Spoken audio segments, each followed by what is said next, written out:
Welcome back, students.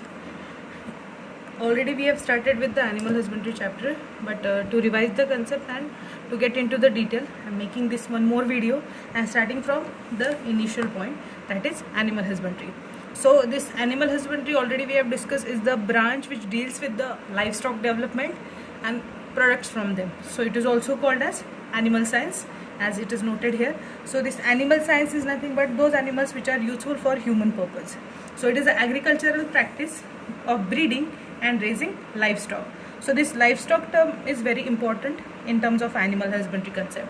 So this livestock is the term used to refer to a domesticated animal intentionally reared in an agricultured setting to produce such as food or fiber or fat or its labor.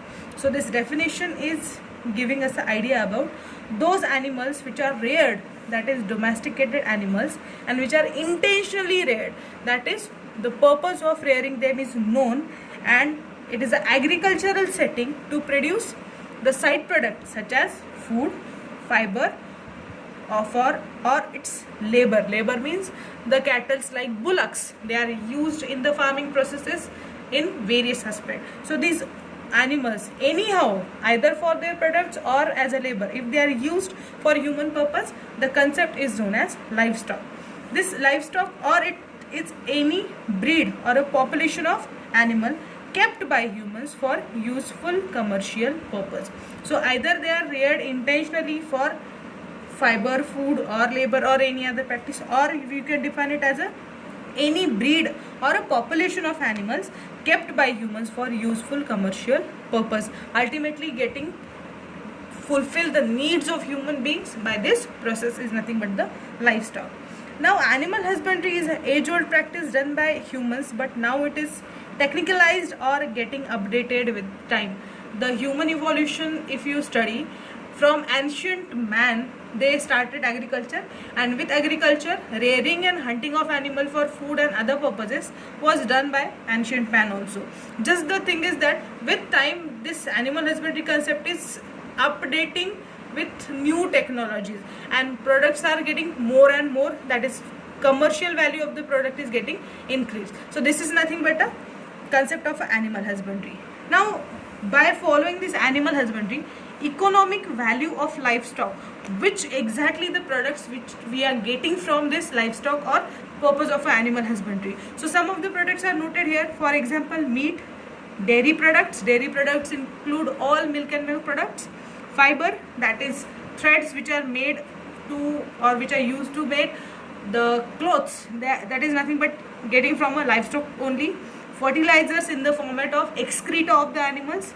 Labor, as I already explained in terms of bullocks. And land management. Land management, if the farmer is having plenty of a land or a good quantity of land, some which is used for agriculture, and remaining land can be used commercially for development of animal husbandry or livestock development concept. So these are some of the main economic values of the livestock. Now next is, when we study this animal husbandry concept, there are all the animals which are included in this animal husbandry concept or livestock development concept are included. For example, dairy animals, that is cows, buffaloes, or labor animals, bullocks, or horses, mules, sheep, dogs, cows, cats, etc. Everything is included in this. Poultry is also there in particularly animal husbandry concept. Sericulture, apiculture, that is silkworm development or honeybee development, fisheries, these are also included. But in this particular chapter we are going to discuss only some of the important types of this animal husbandry. For example, dairy management, poultry farm management, fishery and apiculture. Remaining are not included in the syllabus, so we are not going to discuss in that. But if you want to read, you can read some of the books which are reference books. They have the plenty of material about that concept. Now the concept for this chapter, next concept is a farm management practices, and that farm management practices are divided basically into two types. First one is a dairy farm management and second one is a poultry farm management. Dairy farm management deals with the all dairy concept. For example, milk yielding animals and milk product development, their packaging, their selling, marketing, etc. Poultry deals with the two concepts: formation of meat and formation of eggs, their production, their packaging, their selling out, etc. So first we are going to discuss about dairy farm management. So this dairying or dairy technology is the scientific maintenance of milk producing livestock, collection and preservation of milk, production of milk, marketing of milk and its product. So basically dairy includes whole and soul concept of milk and milk products. Now cows and buffaloes are the major milk producing livestock. Along with cows and buffalo, sheep, goats, camels are also used for milk purposes, but commonly produced and commonly sold out milk is always cow and buffalo milk. So here we are going to discuss that two varieties only. An Indian cow, which is a Bos indicus, and Indian buffalo, Bos bibulus, are two distinct species of cattle in India which are commonly used for milk production or dairy industry. The management of livestock include, now this management of livestock includes the steps which are not only compulsory for dairy management but also compulsory for poultry farm management or any other practice which is carried under a animal husbandry concept or livestock development concept. First point in that is a selection of the breed. If I am setting up a business for commercial value, definitely my expectation would be the yield per animal should be higher. For example, if it is a dairy business, I would expect one cow should yield at least 40 to 45 liters of milk per day, and if I am carrying 10 cows, definitely my commercial value will get increased. So this is a selection of breed. You should select that breed which is raising milk production capacity, and it should be compatible with the condition and disease resistant. So if the breed is normal, breed is efficient, your business will be always normal and always efficient. This is the first step, very important step for management of livestock. Second one is a nutrition. If you are rearing animal for commercial value, first you should feed them in a normal quantity or optimal quantity. Now this optimal quantity means balanced diet. Once again, balanced diet or balanced food for that animal as per the animal's requirement. If the animal need higher amount of carbs, protein, fats, roughage and concentrates, definitely your food should be balanced in all the nutrients, that is optimized food. So providing nutrition is a second important step in a management of a livestock. Third important step is a housing of animals. Already in last lecture we have discussed the placing of animal is one of the important criteria. Place should be not very closey space or not in a residential area which is covered up by the housing societies and the animal disturbance. It should be slightly away from the residence area so that animals will get fresh air and there will be no disturbance of any other activity. And secondly, that should be well built. House of the animal should be well built. Spacing of animal is one of the important concept. Third thing is a cleanliness or hygiene of that place is also important, because animal is bound to that place. So whatever excreta is falling on the surface or whatever urine is falling on the surface, that is saturated there, that should be cleaned time to time, which is the next point. That is nothing but the hygiene. Maintenance of a hygiene of animal and place, both are the important concept. And provision of water is also important concept, because along with nutrients, water is second important factor for the body. Last concept is vaccination, that is keeping watch on the disease free conditions of the animal is important concept. Regular checkup by veterinary doctor or regular medication, regular vaccinations are also important to keep livestock normal and to keep your business raising. So these are the important management steps in the livestock development. Now we are talking about dairy. So milk yield is primarily dependent on the quality of breed. Already I said quality of breed, the cow or the buffalo which is chosen for the purpose of this dairy industry should yield per animal higher amount of milk. So that quality of breed is important, and milk is not only higher in quantity, it should be enriched milk. Like we compare cow milk and buffalo milk, definitely fats percentage is higher in buffalo milk and that essential fatty acids are higher in cow milk. So that quality should be maintained by providing optimized nutrients. The breed should have high lactation period. Lactation period is nothing but the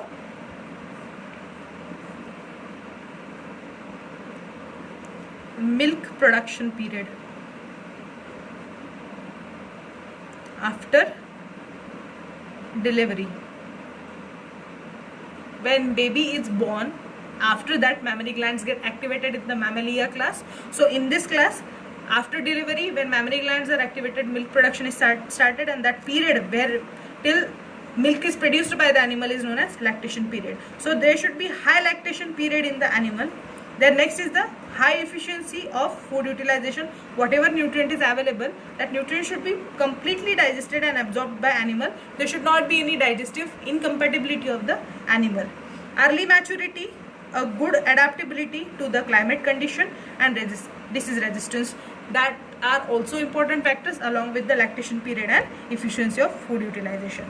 Milk producing animals should be fed with the balanced diet or food which consists of required amount of proteins, carbs, fat, minerals, vitamin and water. So optimized nutrition or balanced nutrition is important for any animal.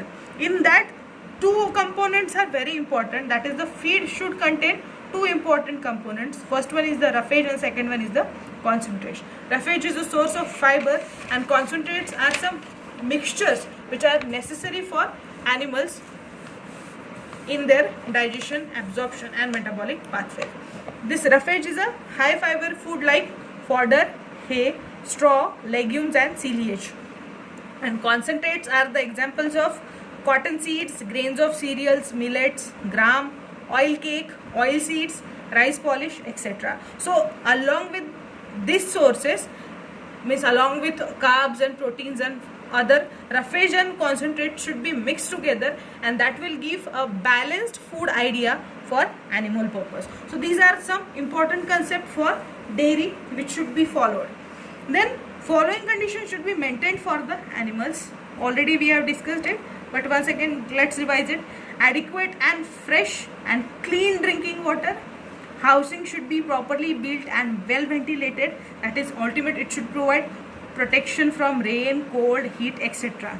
The floor should be good for resting and not slippery.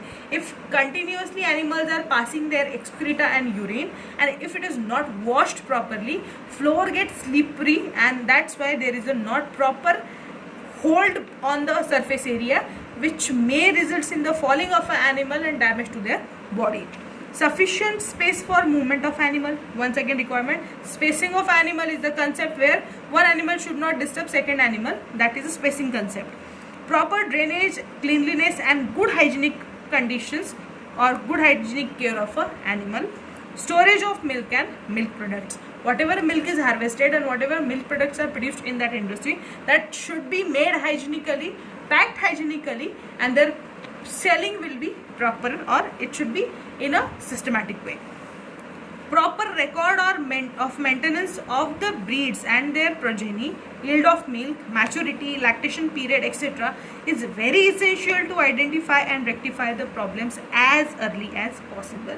The breeds which are reared, we know the names. For example, exotic breeds like Jersey, Holstein, these, if you are breeding, definitely there every concept you know, research already done.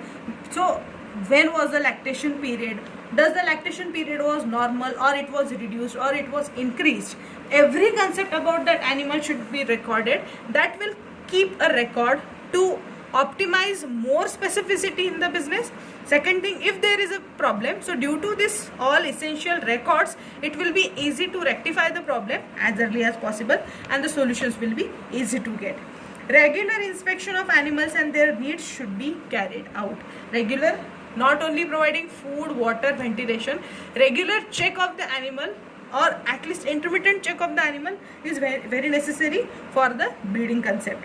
Regular visit of veterinary doctor is must for keeping your animal or keeping your livestock disease free. It's very important to make a veterinary doctor's visit frequently or a regular interval period. Then the nutrients which we are getting from dairy products. The main important 9 nutrients which are available in the dairy products are calcium, potassium, phosphorus, magnesium, vitamin D, vitamin A, vitamin B12, vitamin B2 and niacin. These are important dairy nutrients which are very necessary for most of the biochemical pathways carried out in a animal body or human body. Two types of breeds which are reared in this dairy business are, first one are indigenous breeds and second one are exotic breed.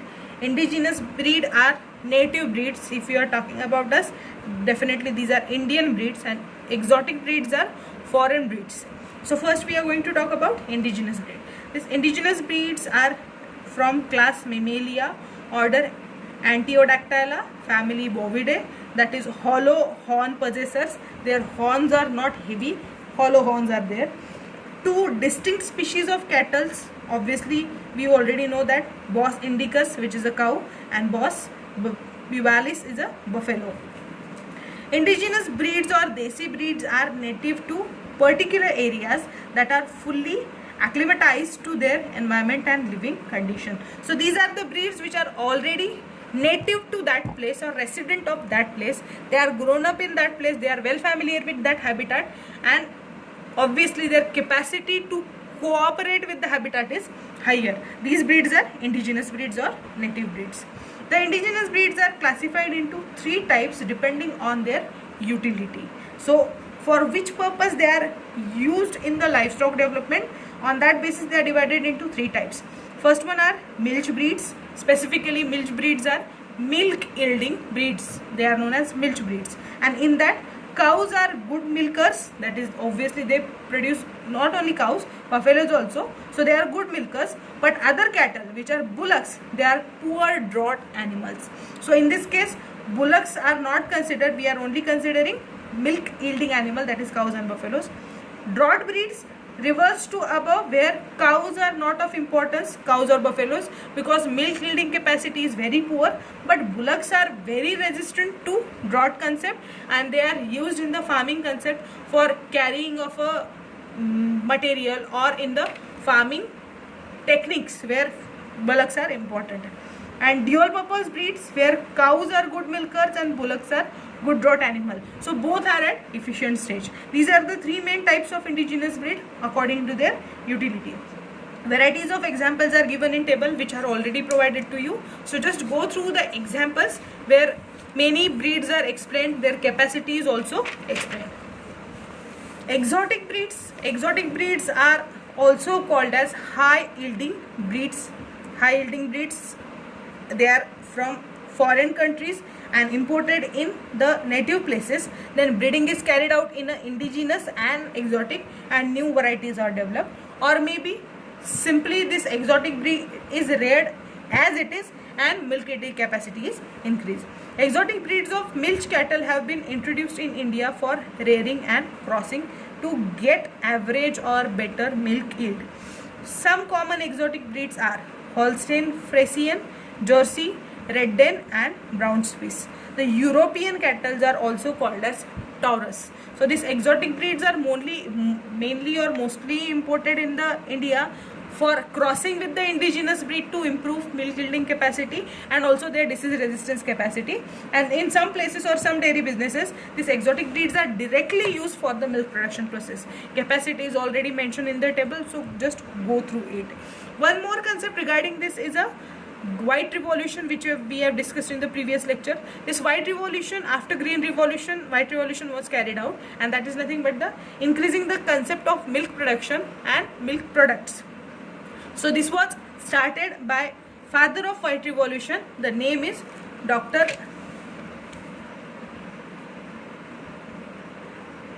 Verghese Kurien, also known as father of white revolution.